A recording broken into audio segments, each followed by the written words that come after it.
In the heart of Tanzania, where the savannah stretched golden under a relentless sun, lived a young woman named Ayo. Ayo's beauty was like a sunrise over the Serengeti, and her laugh could melt even the grumpiest warthog. But a deep sadness lived in her eyes, like a rain cloud refusing to let go. The village gossiped. Ayo was married to Themba, a strong hunter with a spear as sharp as his wit.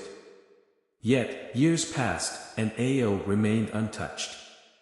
Married but still a virgin, they whispered, their words like thorns piercing Ayo's heart. The truth, hidden under a heavy blanket of silence, lay with the great baobab tree at the village edge. Years ago, a playful young Ayo climbed its branches, reaching for a vibrant bird. But a branch snapped, sending her tumbling down. The fall left her with a hidden hurt, a secret shame that choked her voice. Themba, though kind, was a man of tradition. He believed a wife's duty was to bear children, strong as lions and plentiful as the stars. He loved Ayo, but a heavy silence hung between them, thick as the smoke from cooking fires at dusk. They shared meals, slept side by side, but a distance stretched between them, vast and unseen, like the endless plains that surrounded their village. One day, a traveling healer arrived, his wrinkled face etched with wisdom like the rings on a baobab tree. Ayo, desperate for a cure, confided her secret. The healer listened, his eyes holding the vastness of the night sky. Sadly, he shook his head. Some wounds, he said, his voice like the rustle of dry leaves, cannot be healed with herbs. Ayo returned home, the weight of her secret heavier than ever. Themba, sensing her despair, finally spoke. Ayo, he said, his voice gruff but gentle, a marriage is not just children. It's about respect, trust, and building a life together.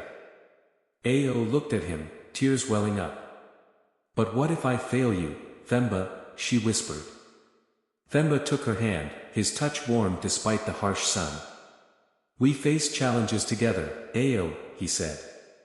Just like two strong trees weathering a storm, we will stand side by side. Their life continued, a quiet dance of love and unspoken grief. Ayo became known for her kindness, tending to the sick and teaching the children stories under the shade of the baobab tree. Themba, though his heart ached for children of his own, remained her rock, his love unwavering. He poured his energy into hunting, providing food for the village and keeping them safe from predators that lurked at the savannah's edge. One scorching afternoon, a sandstorm swept through the village, a relentless fury that tore at huts and whipped sand into a blinding frenzy. Ayo, caught outside fetching water, was struck by a flying branch. Themba found her, her beautiful eyes forever closed. The village mourned Ayo, their hearts heavy with the weight of her unspoken pain. Themba, though devastated, held his head high. He had loved her, truly, fiercely, and that was all that mattered. He buried her under the shade of the baobab tree, a silent promise etched on his face. He would continue to be a pillar for their village, just as Ayo had been, carrying their love story in the quiet chambers of his heart. Ayo's story became a sad reminder, a whisper on the wind. It spoke of love, duty, and the silent burdens that can break even the strongest hearts. It was a story not of joy, but of a love that bloomed despite the thorns, a love that endured even without the promise of a future filled with children's laughter. It was a love story tinged with sorrow, a testament to the enduring strength of the human spirit.